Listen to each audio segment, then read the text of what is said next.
ডিব্ৰুগড় জিলাৰ টিংখাং সমষ্টিৰ বিধায়ক ক্ৰীড়া মন্ত্ৰী বিমল বৰাৰ ওপৰত ক্ষোভ টিংখাং সমষ্টিৰ খোৱাঙৰ নিবাসী ডেনিছ সোণোৱালৰ। কিয়নো ডেনিছ সোণোৱাল ৱেইট লিফটিঙৰ ৰাষ্ট্ৰীয় পৰ্যায়ৰ খেলুৱৈ হোৱাৰ পিছতো অসম আৰক্ষীৰ কনিষ্টবল পৰীক্ষাত মুঠ 100 নম্বৰ পৰীক্ষাৰ ভিতৰত 64.16 নম্বৰ পোৱাৰ পাছতো চাকৰি পাবলৈ সক্ষম নহ'ল। আনফালে বহু কম নম্বৰ পোৱা পৰীক্ষাৰ্থীও চাকৰি পাবলৈ সক্ষম হৈছে বুলি অভিযোগ উত্থাপন কৰে ডেনিছ সোণোৱালে। নমস্কাৰ, মোৰ নাম ডেনিছ সোণোৱাল।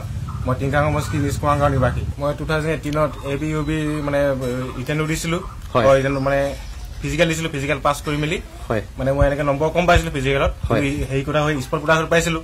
ৰিটাৰ্ণত মোৰ নম্বৰ আহিলে 38, টোটেল হ'ল 64। 64 হৈ কিনে মই এইখিনি স্পট কোটাত কোনো মোৰ নাম অহা নাই। বেলেগৰ কিন্তু AB বা UBৰ হয় 54, 60 এনেকৈ নাম আহিছে, মোৰ কিন্তু অহা নাই। এইটো কিহৰ কাৰণে দিছে মই ধৰিব পৰা নাই। মই এটা অনুৰোধ কৰিছোঁ যে কিবা এটা কৰি দিয়ক। মই এতিয়া নেশ্যনেল লেভেলৰ প্লেয়াৰ। মই এতিয়া বিমল বাক আমাৰ ক্ৰীড়া মন্ত্ৰী টিংখাং সমষ্টি বিমল বাক মই বাৰে বাৰে অনুৰোধ কৰিছিলোঁ। প্ৰায় 7 বাৰমান গ'লোঁ, কিন্তু তেখেত কিন্তু একো প্ৰত্যুত্তৰ নিদিলে, উত্তৰ নিদিলে। মই নেশ্যনেল লেভেলত পাৱাৰ লিফটিং খেলিছিলোঁ, চিলভাৰ পাইছিলোঁ। তাৰপিছত মই এনেকৈ ৱেইট লিফটিং খেলোঁ, ৱেইট লিফটিং ষ্টেটত ফাৰ্ষ্ট পাওঁ, কিন্তু আৰ্থিক সুবিধা নথকাৰ কাৰণে মই ইমানখিনি মানে যাবলৈ পৰা নাই নেশ্যনেল লেভেলত। সেইটো কথা চাকৰি নাপালোঁ, কিন্তু খেলৰ যিখিনি সা সুবিধা লাগে সেইখিনি কৰি দিয়ক বুলি ক্ৰীড়া মন্ত্ৰী বিমল বৰালৈ আহ্বান ডেনিছ সোণোৱালৰ। ডিব্ৰুগড়ৰ পৰা কৌশিক দেৰ ৰিপৰ্ট, বাতৰি 24।